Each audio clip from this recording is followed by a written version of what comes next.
여러분 안녕하십니까? 오늘도 워싱턴 DC의 박재형 박사 연결해서 알아봅니다. 박 박사님 안녕하세요. 예, 안녕하십니까. 박대영입니다. 네, 조금 목소리 크게 해주셔야 되겠네요. 네. 예. 네.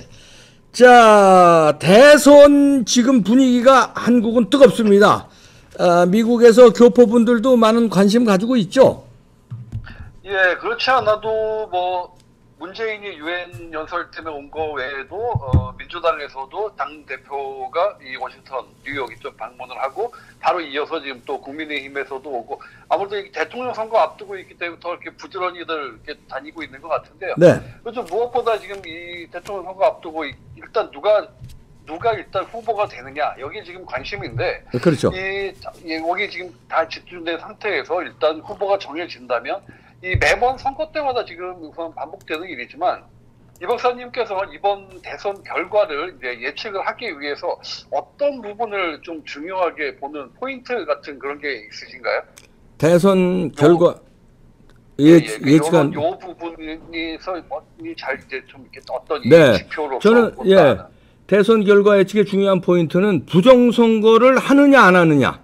부정선거가 안 하면 제대로 지금의 여론대로 정권 교체가 이루어질 수 있고, 그런 부정선거를 하면 어떻게 될지 예측이 어렵습니다. 예. 그거 이제 그 투표 과정 선거에서 문제고, 만약에 이제 선거 전에 지금 어떤 보는 게 있다면, 저 같은 경우도 이렇게 중요하게 보는 게 하나 오래전부터 보는 게 있는데, 뭡니까? 이 예측 기준으로 어떤 이용할 수 있는 게 바로 이 공무원, 이 공직자들의 어떤 분위기, 움직임 이런 거라고 볼 수가 있는데요. 그렇죠. 이제 줄수죠, 이제. 그렇죠. 이 다가오는 대선에서 지금 이 정권이 그대로 유지될 것이냐, 아니면 정권이 바뀔 것이냐, 여기에 이제 아무래도 가장 민감할 수밖에 없는 집단이 그 공무원 아닙니까? 그렇죠. 워낙 숫자도 많고. 그러다 보니까 이 사람들은 오래전부터 어떤 이게 본능적인 감각 같은 게 있어서 거기에 따라 행동을 하고 줄을 서는 그런 경향이 있는데, 그걸 전반적으로 보면 거의 좀 대체로 맞지 않나 그렇게 생각을 하는데요. 따라서 지금 이번 대선 다가오는 시점에 공무원들이 어느 쪽에 줄을 서고 어떤 분위기로 가느냐, 여기에 따라 결과 예측이 가능한데, 물론 그게 아주 드러내놓고 하는 거기 때문에 어떤 숫자로 나타나는 것도 아니고 간단치는 않지만, 일단 좀 이렇게 돌출돼 나오는 현상들이 있죠. 대표적으로 지난 1997년 대선 얼마 남지 않은 시점에 그 DJ 비자금 문제가 불거졌지 않습니까? 근데 그때 당시 김태정 검찰총장이 대선 전에 수사를 하지 않겠다, 아예 이렇게 공표를 했죠. 이게 표면적으로는 당시 대통령 YS가 그렇게 지시를 해서 그렇게 된 것처럼 모양새가 그랬지만, 사실 그때 당시에 YS는 아들 김현철 문제도 있고 경제 위기 막 난리 나고 겹치면서 말 그대로 사실 어떤 실권 허수아비 같은 상태였죠. 실권도 없고. 그렇죠. 그러니까 김태정이 자기 스스로 이제 그 대세가 DJ 쪽으로 기울고 있다 하니까 딱 그 정권 교체라는 판단에 이제 초점을 맞춰서 그렇게 줄을 섰다. 다들 그렇게 볼 수가 있는 건데, 역시 그러고서 또 예상대로 DJ가 당선이 되고 김태정은 이 법무부 장관으로 영전을 했죠. 나중에 와이프들 올로비 사건 이런 거 휘말리면서 불명예 퇴진을 하긴 했지만, 어쨌든 이 김태정 이 사람은 대선 전에 줄서기를 아주 성공적으로 한 거 아닙니까? 그렇죠. 근데 이게 이번에 대선 점점 다가오는데 공무원들의 움직임, 예전과 좀 어떻게 좀 보면 다 전반적으로 다르다 이런 게 나타나는데, 특히 이상한 점, 이해가 좀 안 되는 점을 들자면, 이게 만약에 지금 정권이 실패할, 정권이 교체될 분위기다 싶으면 그러지가 않을 텐데, 좀 이상한 게 뭐냐면, 예를 들면 그 울산 선거 개입 문제나 조국 사태, 또 그리고 지금 여러 가지로 논란이 많은 지금 부정선거 문제 이런 거, 그리고 최근에 성남 이재명 부동산 개발 이런 문제, 바람잘날 없이 이 정권 온갖 비리나 여러 가지 문제가 터져 나오는데, 이상하게 전과 달리 공무원들이 어떤 너무 조용하지 않습니까? 일부는 좀 움직이는 것도 있지만 대체적으로 상식적으로 이 정도 대형 비리들이 이렇게 불거져 나오고 하면은 그 안에서 뭐 좀 이게 내부적인 폭로라든가 양심선언 뭐 이런 제보 이런 게 좀 줄줄이 많이 나올 텐데 굉장히 다른 경우에 비해서 상당히 지금 조심하고 다들 엎드려 숨어 있는 것 같은 그런 분위기가 드러나고 있는데 이게 물론 그러다 보니까 드러나지 않고 있는 비리나 대형 사건 같은 것도 어마어마하지 않을까. 그러니까요. 그러다 보니까 공무원들부터 더 스스로 저걸 감추고 가리고 덮고 하려고 하는 게 아닌가. 그래서 더 이런 이 상태가 되는데 이게 뭐 내부 고발 같은 거 이렇게 제대로 할 수가 없죠. 아니 숨기고 있는 게 또 많다면. 네. 그런데 이 사람들이 왜 이러냐. 이게 민주당을 재집권할 것으로 예상하기 때문에 그럴 가능성이 우선 첫째로 생각을 할 수가 있겠죠. 예.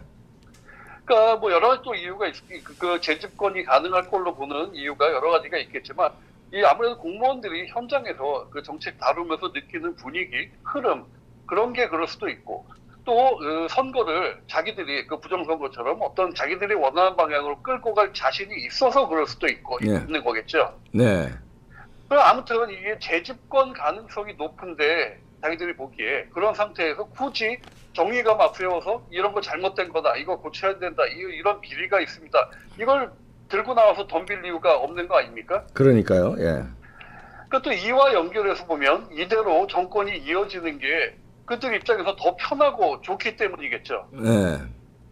달리 말하면 이 정권 교체보다 이 정권 유지가 자기들 상황에 뭔가 더 낫다는 그런 판단일 수가 있는 건데 일례로 이 세종시 아파트 공무원 특별공급으로 공무원들 얼마나 혜택 받습니까? 그러니까요. 예. 그러니까 괜히 정권 바뀌어서 자기들 그동안 해먹은 거 오히려 다 전부 적폐로 몰려서 다 탈탈 털리기 바랄 공무원이 얼마나 되겠습니까? 많죠. 예. 예, 그러니까 크던 작던 지금 정권 안 바뀌는 게 지금 아무래도 더 편하고 좋은 거 이렇게 생각하는 게 공무원들의 좀 속성이라고 볼 수가 있지 않습니까? 네. 그러니까 결국 기본적으로 공무원이란 집단은 뭐 윗사람 명령 따르고 이 조직의 시스템에 충성하는 그런 성격이 강한 만큼 그 자기 윗선이 굳이 바뀌고 모든 게 이 정책이 바뀌는 것보다는 그냥 지금 하던 일 그대로 안정적으로 하는 거 아무래도 그쪽을 더 선호하지 않겠습니까? 그렇겠죠. 네. 그러니까 어쩌면 문재인이 일자리 만든답시고 공무원 엄청나게 늘렸죠. 공무원으로. 네. 그게 다 작전이죠. 그렇죠. 작전 중에 하나죠. 네. 그러니까 공무원 집단을 계속 키워놓는 게 자기들한테는 유리할 수밖에 없다. 네. 그런 접근을 했다 이렇게 볼 수가 있는데 결국 이제 공무원 늘려서 결국 정권의 충성 집단의 크기를 키운 거죠. 예. 그래서 지금 공무원 집단은 이 정권 현장을 바라서 지금 현재 이대로 정권이 유지가 되기를 바라서일 수도 있고 또 자기들이 보기에 그런 가능성이 높아서일 수도 있고 네. 어쨌든 지금 뭐 이 사람들 문재인 정권이 마음에 안 들어도 그런 부분이 마음속에 있더라도 정권 바뀐다고 사실 자기한테 특별히 득될 것도 없으니까 네. 그냥 이대로 줄을 서는 상황 그렇게 가고 있는 걸로 지금 보이는데요. 네. 그럴수록 아무래도 야권 입장에서는 이 정권 교체하기가 더 어려워질 수밖에 없겠죠. 네, 그렇죠. 예. 그러니까 지금 이렇게 흘러가는 공무원들 눈치 보고 줄 서가지고 그대로 그 복지부동하면서 대충 정권 유지되면 이대로 그냥 계속 가자. 이런 상황, 이런 분위기를 조금이라도 바꾸려면 어떻게 해야 되겠냐. 지금 좀 이 야권 후보들이나 이 정당에서 좀 더 이렇게 아주 분명한 입장을 자꾸 나타내야 된다고 봅니다. 그러니까 예를 들어서 당신들 지금 이대로 정권에 줄 서가지고 이러다가 정권 바뀌면 정말 뼈도 못 추린다 하는 그런 메시지를 확실히 줘야겠죠. 예. 그래서 근데 아무래도 야권에서 표를 얻어야 되는 입장이기 때문에 공무원들을 좀 입맛을 맞춰주고 그 눈치를 보고 그런 게 있는데 그 아무래도 지금 자기 집권당 눈치 보고 있는 공무원들한테 그 야권에서 좀 이렇게 어떤 친화적인 거 한다고 그 사람들이 쉽게 또 그쪽으로 따라오겠습니까? 그럴 바엔 차라리 확실하게 당신들 그쪽에 줄 섰다가 잘못하면 큰일 난다. 그런 메시지를 좀 확실하게 전해줬으면 하는데 아무래도 그런 메시지를 무슨 공개적인 연설을 하고 발표하면서 하는 게 할 수는 없는 거 아닙니까? 예.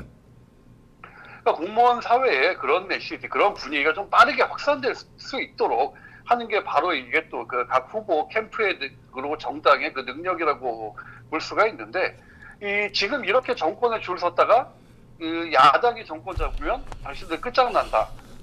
당신 모두 적폐로 몰려서 난리 날 수 있다.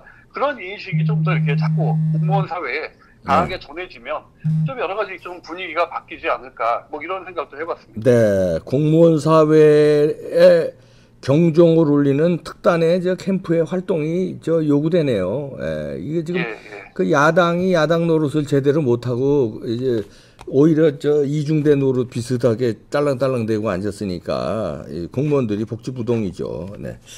자, 공무원이 하나의 그 대선을 예측하는 중요한 그 가늠쇠 역할을 할 것 같은데, 우리 그런 의미에서도 국민들이 공무원들도 압박해야 됩니다. 네.